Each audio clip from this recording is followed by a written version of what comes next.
I'm Ingrid, 33 years old, and last week I handed my parents a single piece of paper that made my mother collapse onto her knees.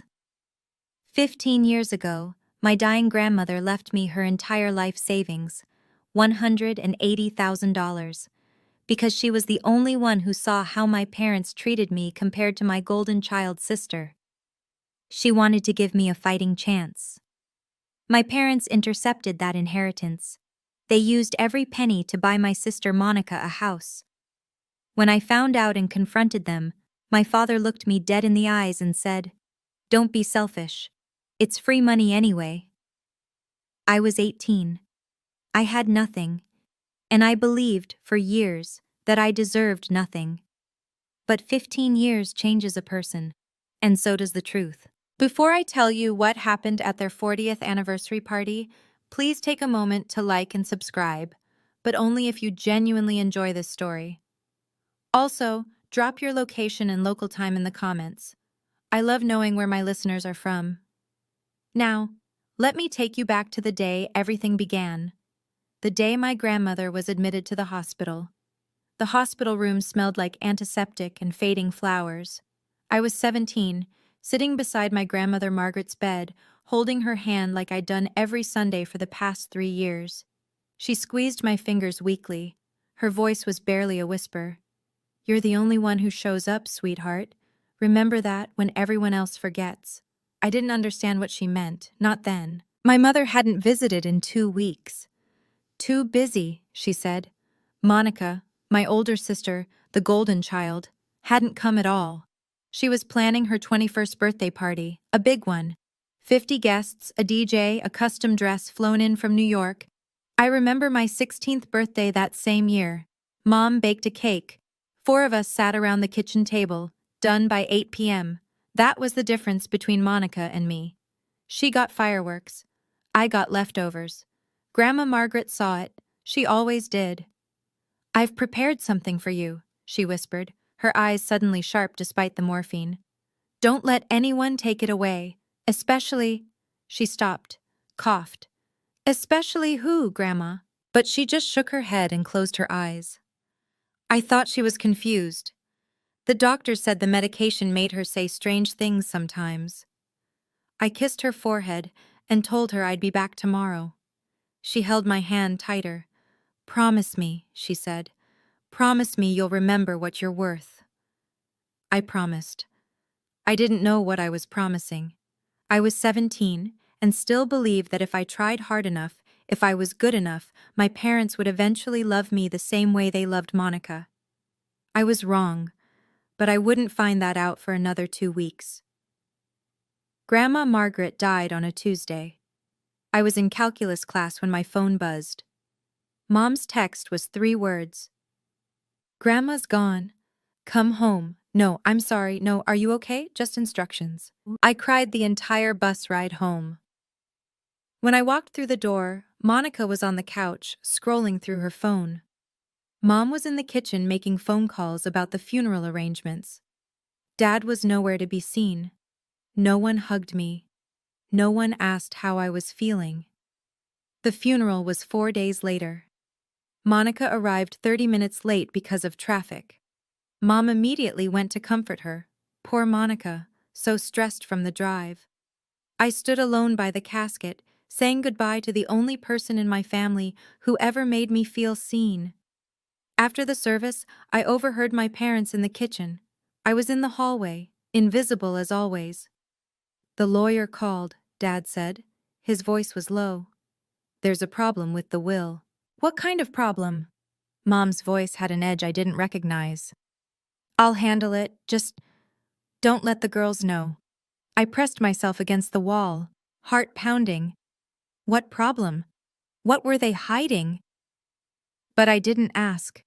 I was too afraid of causing more stress, too worried about making things worse, too conditioned to believe that good daughters don't question their parents. So I stayed silent. I went to my room and stared at the ceiling until 3 a.m., replaying Grandma's words in my head. "Don't let anyone take it away." Take what away? 2 weeks later, I would find out exactly what she meant. But the answer wouldn't come from my parents. It would come from a book, a hidden envelope, and a truth that would shatter everything I thought I knew about my family. 2 weeks after the funeral, I volunteered to clean out Grandma Margaret's apartment. No one else wanted to do it. Monica said it was too depressing. Mom claimed she was too overwhelmed. Dad just shrugged. So I went alone.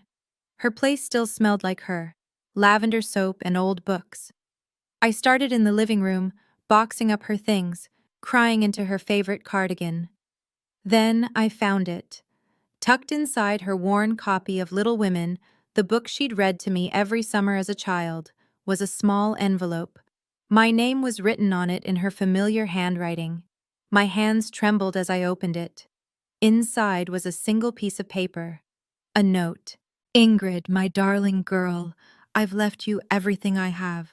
Attorney Patterson has all the documents. Don't trust anyone else, especially your mother. I love you more than you'll ever know. Grandma. I read it 3 times. Everything she had? Grandma lived simply. She wore the same 3 dresses on rotation. She clipped coupons. I always assumed she had nothing. But the note said everything. And she'd warned me not to trust my own mother. I folded the paper carefully and tucked it into my wallet. My mind was racing. What did Grandma leave me? Why would she warn me about Mom? What had my parents been whispering about in the kitchen? That night, I decided to ask. I found Mom in the living room watching TV. My voice shook when I spoke. Mom, did Grandma leave me anything? She didn't even look away from the screen. Your grandmother barely had anything, sweetheart. What little she had went to funeral costs. She was lying. I knew it in my bones. But I didn't have proof. Not yet. I pushed harder. But I found a note, I said, pulling the paper from my pocket. Grandma wrote that she left me everything. She mentioned a lawyer named Patterson. Mom's face changed. Just for a second, a flash of something cold crossed her eyes. Then she smiled. That patient, dismissive smile I knew too well. Sweetheart, your grandmother was very sick at the end. She didn't know what she was writing. It's her handwriting. She was lucid when... Are you calling me a liar? Mom's voice sharpened. Your grandmother just died, and you want to make this about money? My stomach dropped. The guilt hit me like a wave. I'm not trying to... After everything we've done for you. She shook her head. I can't believe my own daughter would accuse me of something so horrible. Dad walked in then. What's going on? Nothing, Mom said quickly. Ingrid's just tired. Aren't you, honey? I looked at Dad, hoping for something. An ally. An explanation. He just stared at me with that blank expression he always wore when Mom was handling things. Go to bed, Ingrid. You've had a long day. I went, but I didn't sleep. I lay in the dark, turning Grandma's note over in my hands. Don't trust anyone else, especially your mother. She'd known. Somehow, she'd known this would happen. I was 18 in 3 months. I had no money, no car, no allies. If I pushed harder, they'd turn Monica against me. They'd make me the villain, the ungrateful daughter who cared more about inheritance than family. So I made a decision. I would wait. I would survive. And when the time was right, I would find out the truth. It took me 7 years, but I never forgot. 6 months later, everything became clear. I was 18 now, freshly graduated from high school. College acceptance letters sat on my desk, good schools, schools that could change my life, but they all required money I didn't have. That's when Monica made her announcement. We were at Sunday dinner, a rare family gathering. Monica was glowing, practically bouncing in her seat. So, she said, I have news. Mom and Dad bought me a house. I dropped my fork. A house? It's adorable. 3 bedrooms, big backyard, perfect for when Tyler and I get married. She held up her phone, showing photos. Look at the kitchen. I looked at my parents. You bought her a house? Dad nodded, chest puffed with pride. Your sister deserves stability. How much? I asked. Mom waved her hand. That's not important. How much? Dad's eyes narrowed. 180,000. We saved our whole lives for this. $180,000. The exact amount a person might call everything I have. My voice came out strangled. And what about my college tuition? Mom sighed. Ingrid, you know we don't have unlimited resources. You'll need to get scholarships, work part-time, lots of kids do it. But you just spent… Monica needs a home. You're young. You have time. I looked at my sister. She was still admiring the photos, oblivious to the bomb exploding in my chest. Congratulations, Monica, I said. My voice didn't even shake. I'd learned to hide my pain by then. That night, I did the math, the timeline, the numbers. Grandma died. 2 weeks later, there was a problem with the will. 2 months after that, my parents suddenly had enough money to buy a house. I wasn't paranoid. I was right. I couldn't sleep that night. Grandma's note burned in my wallet. Her warning echoed in my skull. The numbers didn't lie, $180,000, appearing from nowhere right after she died. The next morning, I found Dad in the garage, tinkering with his car. I stood in the doorway until he noticed me. The house, I said. Where did the money really come from? He didn't look up. I told you, savings. You've never had that kind of savings. Watch your tone. Was it from Grandma's estate? He stopped working, set down his wrench. When he turned to face me, his expression was stone. There was no estate. She had nothing. I found a note. She said she left me everything. She was confused. She wasn't confused. Drop it, Ingrid. I can't. I need to know. I said drop it. His voice went cold. Now. We stared at each other. For the first time in my life, I saw something in his eyes that scared me. Not anger, something worse. Fear. He was afraid of what I might find. Fine, I said. I'll drop it. I turned and walked away. But I didn't drop anything. That afternoon I told Monica about Grandma's note. I thought maybe, just maybe, she'd be on my side. She laughed. Ingrid, seriously? Grandma was old. She didn't know what she was writing. She was perfectly lucid. You're being paranoid, and honestly, kind of greedy. I stared at my sister, my golden child sister, sitting in my parents' house, planning her life in my grandmother's money. You're right, I said. I'm sure it's nothing. But it was everything. I just couldn't prove it yet. I tried one more time, with Mom.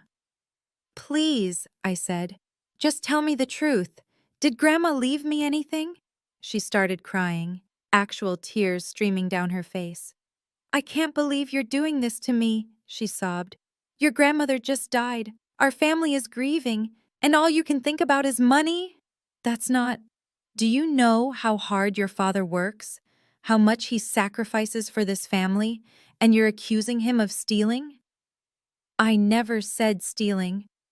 You're tearing this family apart, Ingrid. Is that what you want? I felt myself shrinking. The guilt was suffocating. Maybe I was being paranoid. Maybe Grandma really was confused. Maybe I was the selfish one. I'm sorry, I whispered. Mom wiped her tears, patted my hand. I forgive you, sweetheart. Let's never speak of this again. I nodded. I was 18 years old. No money, no proof, no allies, just a dead grandmother's note, and a family that closed ranks the moment I asked questions. So I made a choice. I stopped asking. I got 3 part-time jobs. I enrolled in community college. I applied for every scholarship I could find. I moved into a tiny apartment with 2 roommates and started building a life that didn't depend on anyone. I didn't have proof. I didn't have money. I didn't have anyone. But I had time. And I had patience. Grandma Margaret told me to remember what I was worth. I decided to prove it. To myself, if no one else. I waited. 7 years. And then, one ordinary Tuesday afternoon, a letter arrived that changed everything. The return address read, Gerald Patterson, attorney at law. My grandmother's lawyer had finally found me. Let me fast forward, 7 years later. I was 25, working as a junior accountant at a mid-sized firm. I'd earned my degree through night classes while working full-time. I had a small apartment, a reliable car, and zero debt. I'd also had almost no contact with my family in 3 years. They stopped calling after I declined to attend Monica's wedding. I couldn't afford the flight, and no one offered to help. The letter came on a Tuesday. I remember staring at the return address for a full minute before opening it. Gerald Patterson, the name from Grandma's note. My hands shook as I unfolded the paper. Dear Ms. Dyer, I was your grandmother Margaret Hayes's estate attorney. I've been trying to locate you for several years. There are matters regarding her will that we need to discuss urgently. Please contact me at your earliest convenience. Respectfully, Gerald Patterson. I read it 5 times. Then I called the number. A receptionist answered, professional and crisp. I explained who I was. Mr. Patterson has been hoping you'd call, she said. Can you come in this week? I took the first available appointment. 2 days later, I sat in a leather chair across from a silver-haired man in his late 60s. His office smelled like old books and furniture polish. Diplomas lined the walls. Thank you for coming, Ms. Dyer, he said, folding his hands on the desk. I apologize it took so long to find you. Your parents made communication difficult. My throat tightened. What do you mean? He opened a folder. Inside were documents, official-looking, notarized. Your grandmother left you $180,000, he said. You were her sole beneficiary. The room tilted. That's not possible. My parents said, I know what your parents told you, and I know what they told me. Mr. Patterson slid the folder across the desk. Your parents told me you agreed to forfeit the inheritance, he said. That you wanted the money to go to the family. I was 17. No one told me anything. He nodded slowly. I was concerned about that. I tried to contact you directly. Your father said you were unwell, that you'd asked them to handle everything on your behalf. That's a lie. I suspected as much. He reached into a drawer. Which is why I kept these. Another envelope, larger, my name on the front in familiar handwriting. A letter your grandmother wrote for you, he said. She gave it to me with specific instructions. I was supposed to deliver it in person, only to you, but your parents intercepted every attempt I made. I took the envelope with trembling hands. There's also a copy of the original will inside, he continued. Notarized and witnessed. Legally, the inheritance was yours from the moment she passed. Then how? Your parents acted as your guardians. You were still 17 when the estate was processed. By the time you turned 18, the money had already been transferred. He paused. To them. I couldn't breathe. Is there anything I can do? Legally? The statute of limitations for challenging the transfer has passed. I'm sorry, Ms. Dyer. His voice softened. But you deserve to know the truth, and you deserve to read what your grandmother wanted you to know. I thanked him. Somehow. I don't remember the words.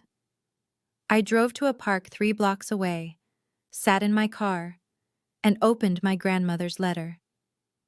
20 minutes later, I was still reading, tears streaming down my face. And then I screamed.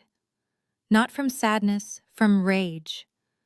Let me pause here for a second. I know some of you are thinking, why didn't you confront them immediately?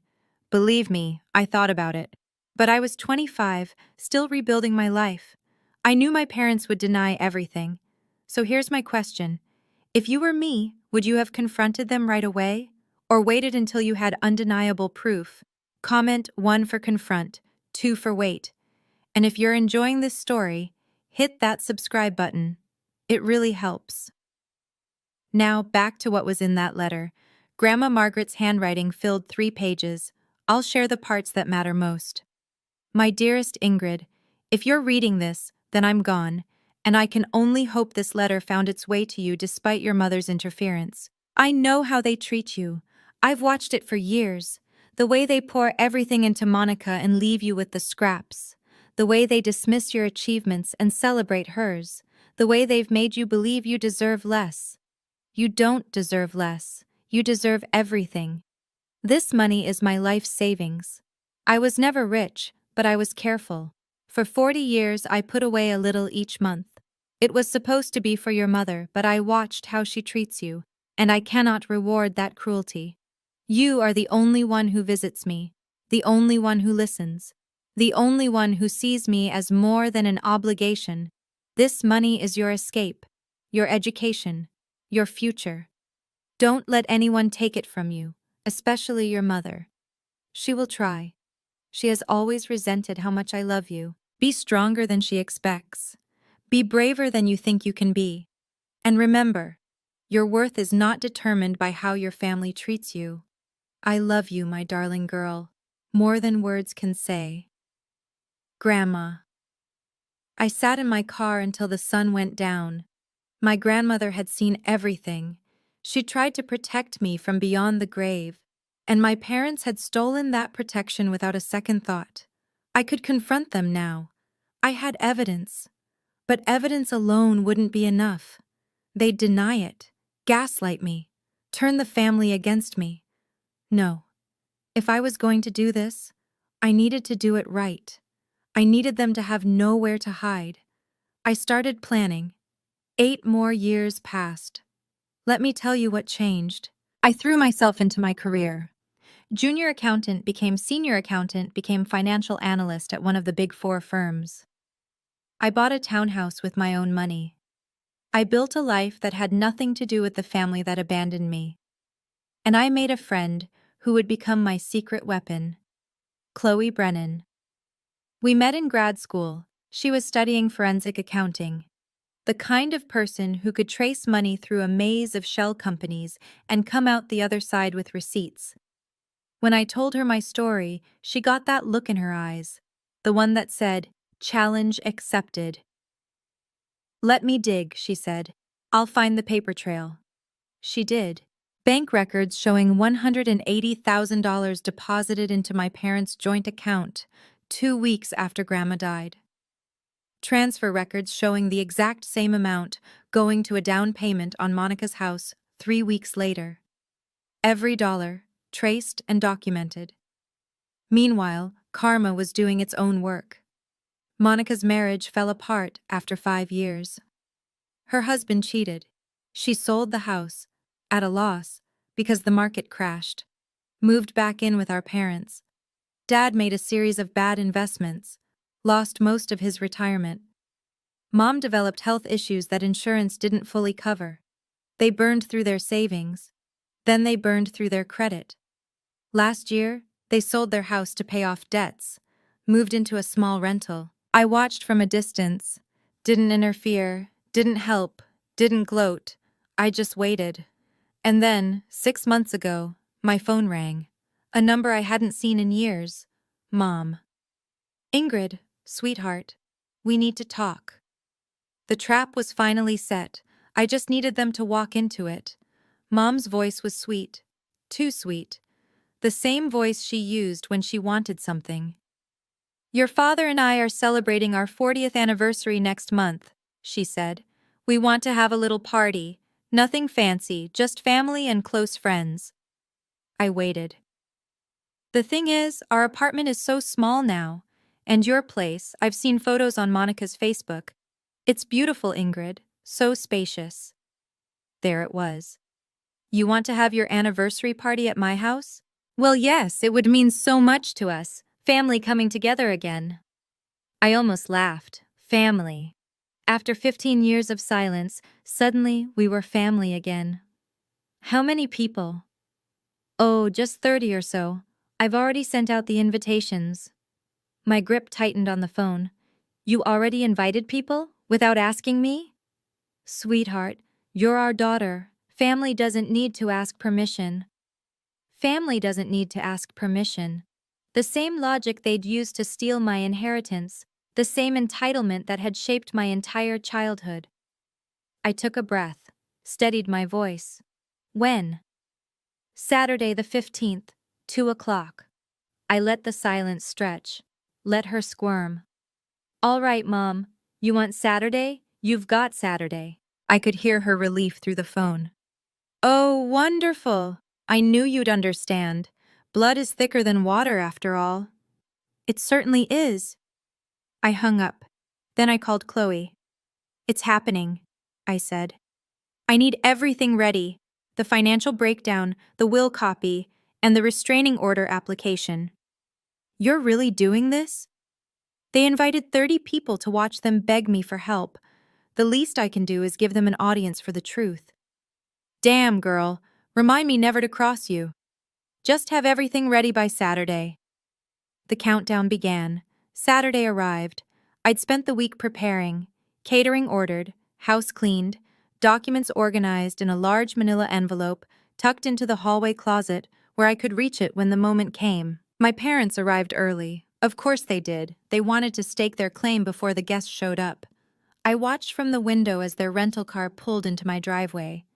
Dad stepped out first, his eyes sweeping over my townhouse. Then Mom.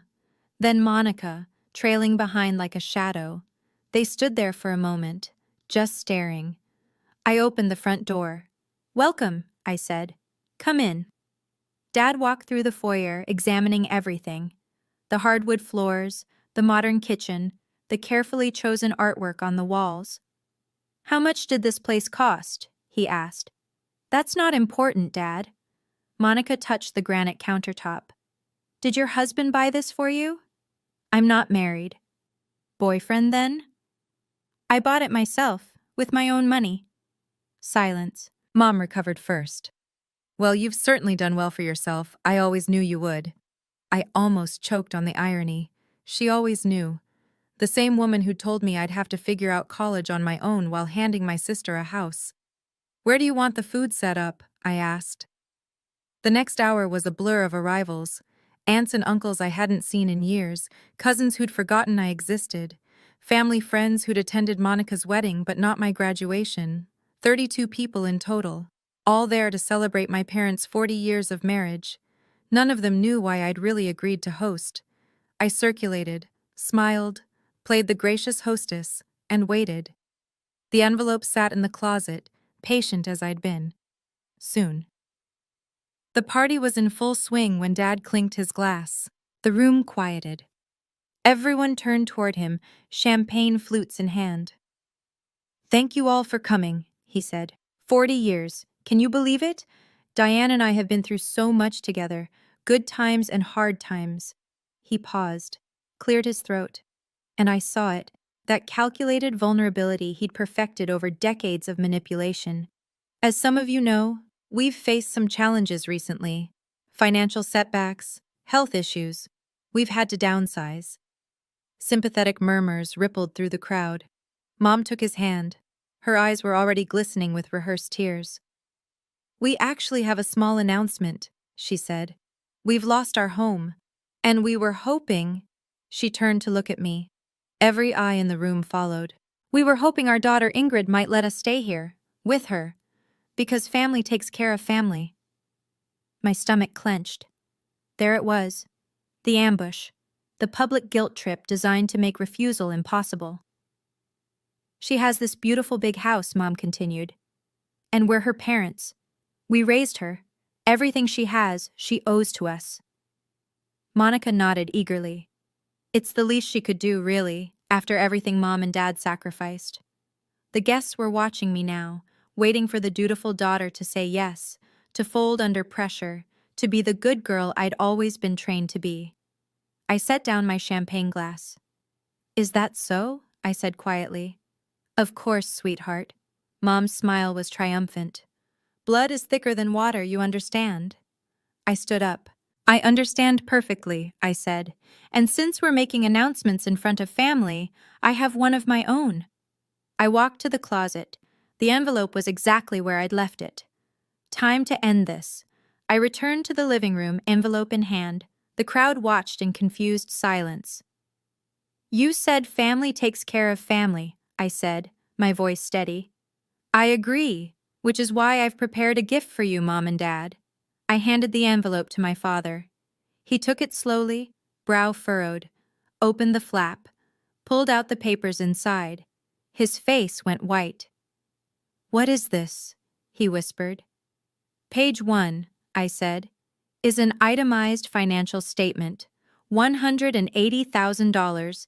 The inheritance Grandma Margaret left specifically to me, plus 15 years of compound interest." Gasps rippled through the room. I heard someone whisper, "Inheritance?"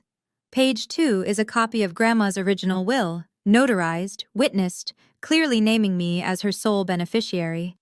Mom grabbed the papers from Dad's hands. Her eyes darted across the text. "This is ridiculous," she stammered. "You can't prove—" "Page 3, I continued calmly, "is the bank records. Every dollar traced, your account, Monica's down payment, dates, amounts, routing numbers." Monica stepped forward. "What is she talking about?" "Your house," I said, turning to face my sister. "The one Mom and Dad bought you 15 years ago? That was my money, my inheritance. Grandma left it to me, and they stole it." The room erupted. Whispers became exclamations. Relatives looked at each other in shock. My great-aunt Helen, Grandma Margaret's sister, stood up from her chair. Her voice cut through the noise like a blade. "Diane, is this true?"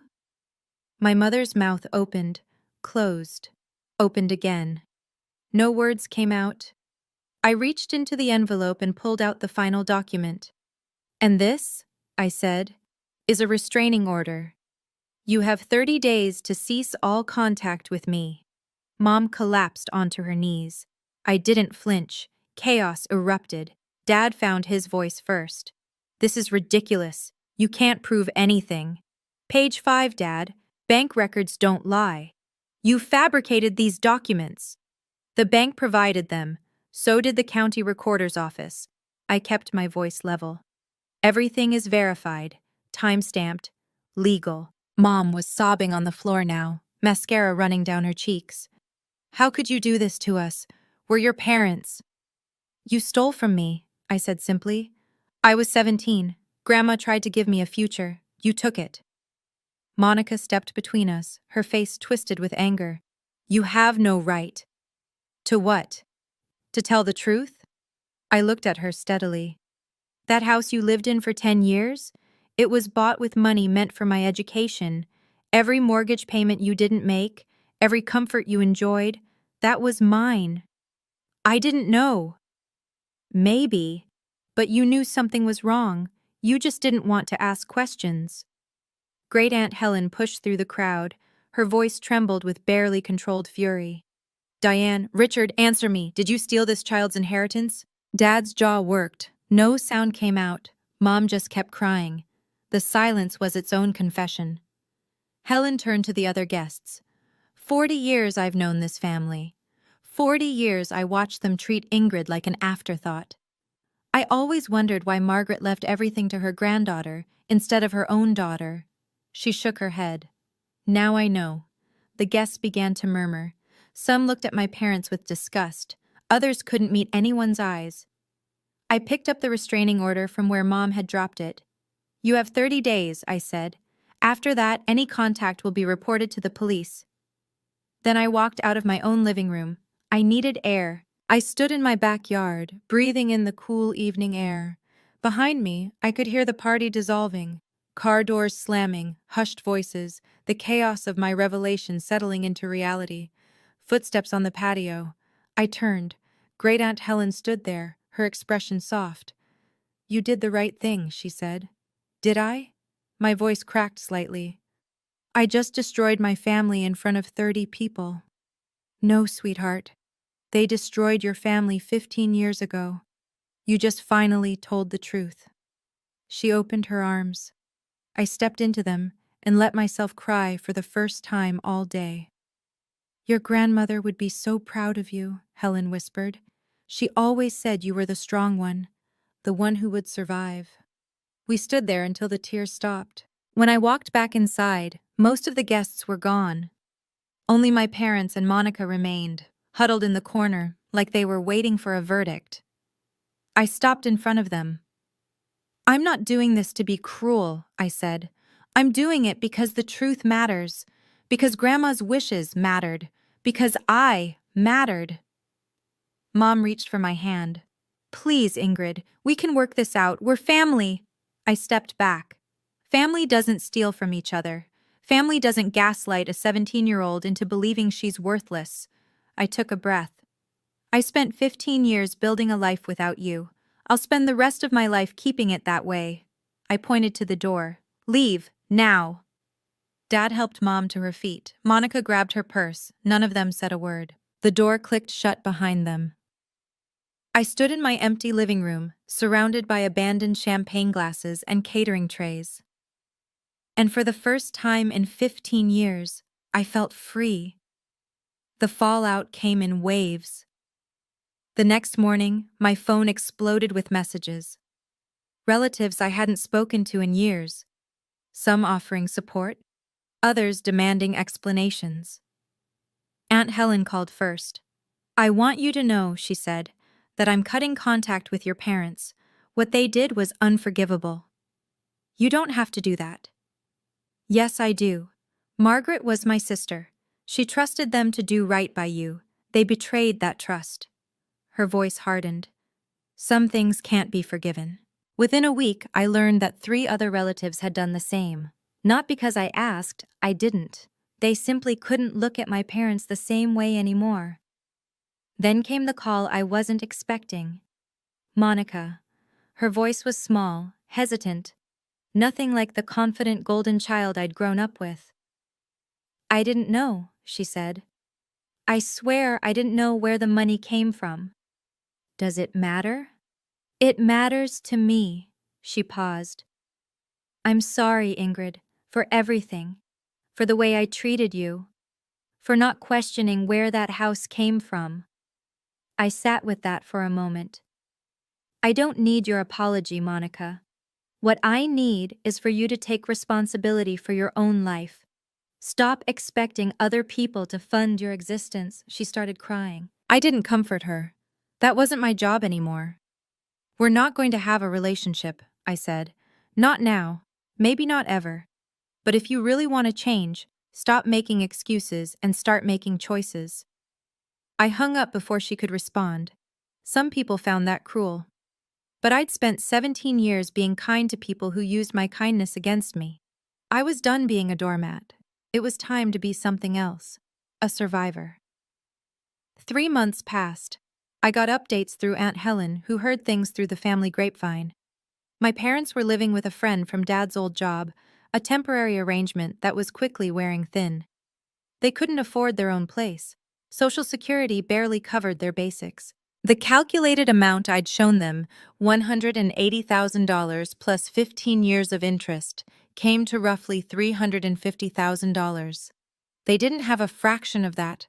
They'd burned through everything with bad investments, Monica's failed marriage, and years of living beyond their means. I never expected them to pay it back. That wasn't the point. The point was that they knew I knew, that everyone knew, that the truth was finally, irrevocably out in the open. The restraining order held. No contact, no letters, no ambush visits. For the first time in my life, I had legal protection from the people who were supposed to protect me. Some might call that sad. I call it freedom. I donated $20,000 to a scholarship fund for first-generation college students. I named it after my grandmother. The Margaret Hayes Memorial Scholarship. Every year it helps someone like me, someone who has to build their future from scratch because the people who should have helped chose not to. That felt right. That felt like something Grandma would have wanted. I didn't need their money. I'd built my own wealth, my own career, my own life.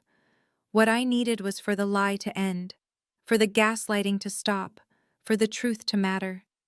And now it did. Not through revenge, not through cruelty, just through facts, documents, and the courage to speak them out loud. Some families break you. The best revenge is building yourself back up anyway. I want to pause here for a moment. A lot of you might be wondering, did I feel guilty? Did I regret exposing them in front of everyone? The answer is no. I didn't destroy my family. They destroyed it 15 years ago when they chose to steal from their own daughter. If you've ever had to set a hard boundary with someone who hurt you, comment boundary. I'd love to hear your stories, and if this resonated with you, please share it with someone who needs to hear it. Now let me tell you how this story ends. A year has passed since the anniversary party. I'm standing in my living room now, the same room where everything fell apart. But it doesn't feel haunted anymore. It feels like mine. On the shelf by the window, there's a photograph of Grandma Margaret. It's the only thing I kept from her apartment. A picture of us at the beach when I was 7. She's laughing, her arms wrapped around me, and I'm grinning so wide my eyes are practically closed. I talk to her sometimes. Is that strange? Probably, but I think she'd understand. I kept my promise, Grandma, I say to the photo. I didn't let them take what mattered most. Not the money. The money was gone the moment they took it. What mattered was the lesson she tried to teach me, that my worth wasn't determined by how my family treated me. It took me 15 years to learn that. 15 years of working 3 jobs, putting myself through school, building a career from nothing. 15 years of therapy to unpack the gaslighting and the guilt and the belief that I somehow deserved less. But I learned it. And now, standing in my own home, with my own success, surrounded by people who actually care about me, I finally believe it. I don't need my parents to acknowledge what they did. I don't need Monica's apology to be real. I don't need anyone's validation to know that I matter. I know it myself. That's what Grandma wanted for me. Not the money, though that would have helped. She wanted me to understand that I was worthy of love, of respect, of a future. She saw me when no one else did, and now I see myself. That's worth more than any inheritance. This Thanksgiving was different. I hosted dinner at my house, the same house where everything changed a year ago. But the guest list looked nothing like that anniversary party. Chloe came, of course. She brought her girlfriend and a bottle of wine that cost more than my first month's rent used to be. 2 colleagues from work, people who'd become real friends over late nights and shared deadlines. And Aunt Helen. She drove 3 hours to be there. We sat around my dining table, passing dishes and telling stories, and something occurred to me. This was the family I'd built. Not the one I was born into, the one I chose. Aunt Helen raised her glass. To Margaret, she said, who always knew Ingrid was the strong one. To Grandma, I echoed. After dinner, Aunt Helen and I washed dishes together, side by side at the sink, just like Grandma and I used to do. Do you miss them? She asked. Your parents? I thought about it. I miss the parents I wished they were, I said finally. The ones who would have loved me the same as Monica. The ones who would have honored Grandma's wishes. I shrugged. But those parents never existed, so I guess I miss a fantasy. Helen nodded slowly. Family isn't blood, sweetheart. Family is the people who choose to love you the right way. I looked around my house, at Chloe laughing on the couch, at my colleagues playing cards, at Helen drying dishes with the same dish towel Grandma used to use. Yeah, I said. I think I finally understand that. This is my life now. Not perfect, not pain-free, but mine. Built from scratch, held together by choice. And that makes it more valuable than anything that could have been handed to me. Looking back, I've spent a lot of time trying to understand why my parents did what they did. Not to forgive them, I don't think I'll ever do that, but to make sense of it. Here's what I've come to understand after years of therapy and reflection. My parents weren't monsters. They were deeply flawed people who made a terrible choice and then spent 15 years rationalizing it. Monica was born premature. She spent her first 2 years in and out of hospitals. My parents developed an instinct to protect her, to give her extra, to compensate for those scary early days. By the time I came along, healthy and independent, they'd already decided that Monica was the one who needed more.